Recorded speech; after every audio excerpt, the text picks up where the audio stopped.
మొట్టమొదటి యేసుకు జన్మనివ్వాలి. రెండవది యేసును పెంచాలి. మూడవది యేసును కాపాడుకోవాలి. దేవుని పరిశుద్ధ నామమునకు స్తోత్రం. జన్మనిచ్చిన వారిని ఏమంటారు? తల్లి అంటారు. పిల్లల్ని కన్న తర్వాత ఊరికి వదిలేస్తున్నామా? పిల్లల్ని కంటున్నాము, వారిని పెంచుతున్నాము, వారిని కాపాడుకుంటున్నాము. దేవుని పరిశుద్ధ నామమునకు స్తోత్రములు.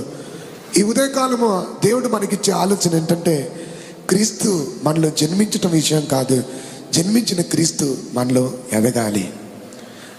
ఎదిగినటువంటి క్రీస్తును మనము కాపాడుకోవాలి. దేవుని పరిశుద్ధ నామమునకు మహిమ కలుగును గాక.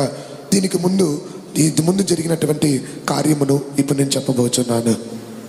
అసలు క్రీస్తు మనలో జన్మించాలంటే ఏ విధంగా యేసు మనలో జన్మిస్తాడు? మొట్టమొదటిగా తగ్గింపు మూలంగా యేసు మనలో జన్మిస్తున్నాడని మనం ధ్యానించుకొని ఉన్నాము. దేవుని పరిశుద్ధ నామమునకు మహిమ కలుగును గాక. మత్తయి సువార్త 1వ అధ్యాయము 20వ వచనమును చదువుకుందాం. మత్తయి సువార్త 1వ అధ్యాయము 20వ వచనం. Matthew gospel chapter 1 verse 20. అతడు ఈ సంగతులను గురించి ఆలోచించుకొనుచుండగా, ఇదిగో ప్రభువు దూత స్వప్నమందు అతనికి ప్రత్యక్షమై, దావీదు కుమారుడవైన యోసేపు, నీ భార్య అయిన మరియను చేర్చుకొనుటకు భయపడకుము. ఆమె గర్భము ధరించినది పరిశుద్ధాత్మ వలన కలిగినది. ఆమె ఒక కుమారుని కనును. దేవుని పరిశుద్ధ నామమునకు స్తోత్రములు. ఇక్కడ పరిశుద్ధాత్మ వలన కలిగినది, పరిశుద్ధాత్మ వలన గర్భవతి అయి ఉన్నది. మొట్టమొదటిగా అందుకే నేను మొదటి చెప్పాను, ఒక పాస్టర్ గారు చెప్పారని, ఒక వ్యక్తి క్రీస్తును ఆరాధించాలంటే, ఒక వ్యక్తి క్రిస్మస్ను ఆరాధించాలంటే అతడు ఐగుప్తు నుంచి బయటికి రావాలి, పాపం నుంచి బయటికి రావాలి. దేవుని పరిశుద్ధ నామమునకు స్తోత్రం.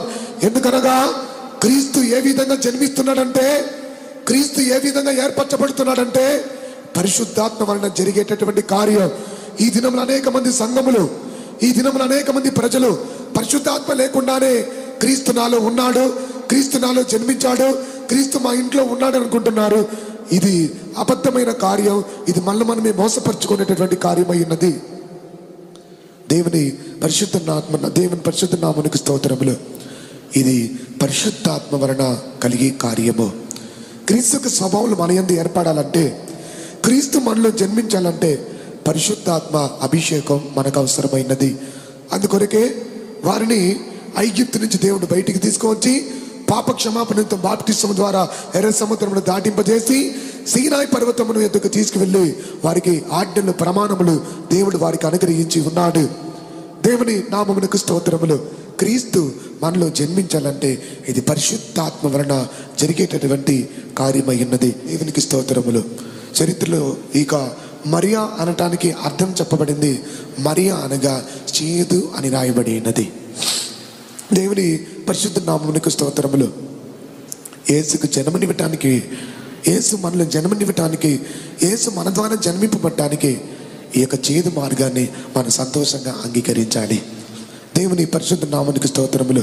క్రైస్తవమునకు మనం అప్పగించుకున్నప్పుడు, యేసు జన్మించాలని సత్యానికి మనం అప్పగించుకున్నప్పుడు, క్రీస్తు యొక్క స్వరూపం మన యందు ఏర్పడాలని మనం అంగీకరించాలంటే అది వేదనతో కూడినది, అవమానంతో కూడినది, అది భయంతో కూడినది, అది సిగ్గుతో కూడినది, నిందలతో కూడిన మార్గం. కానీ సంతోషంగా అంగీకరించాలి. ఇప్పుడు దేవుడు స్వప్నమందు దేవదూత ద్వారా యోసేపుతో మాట్లాడినప్పుడు అతడు తన భార్యను చేర్చుకొని ఉన్నాడు.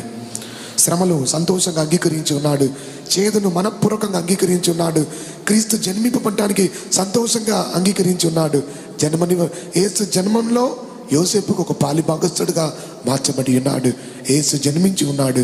యేసుని కాపాడుకుంటానికి యోసేపు ఐగుప్తునికి తీసుకొని వెళ్ళి ఉన్నాడు. యోసేపు ఒక వయసు వచ్చేంత వరకు దయందును దేవుని జ్ఞానమందు ఆ బాలుడు వర్ధిల్లేంత వరకు యోసేపు తన యొక్క కుమారుడైనటువంటి యేసుక్రీస్తును కాపాడుకొని ఉన్నాడు. దేవుని పరిశుద్ధ నామమునకు స్తోత్రం. యేసుకు జన్మలో పాలిభాగస్థుడయ్యాడు. యేసును యోసేపు పెంచాడు. యోసేపు యేసును కాపాడుకొని ఉన్నాడు. ఏరేదు చేతులు పడకుండా, తొలిచులు హతమార్చబడకుండా యోసేపు కాపాడుకొని ఉన్నాడు. దేవుని పరిశుద్ధ నామమునకు స్తోత్రం.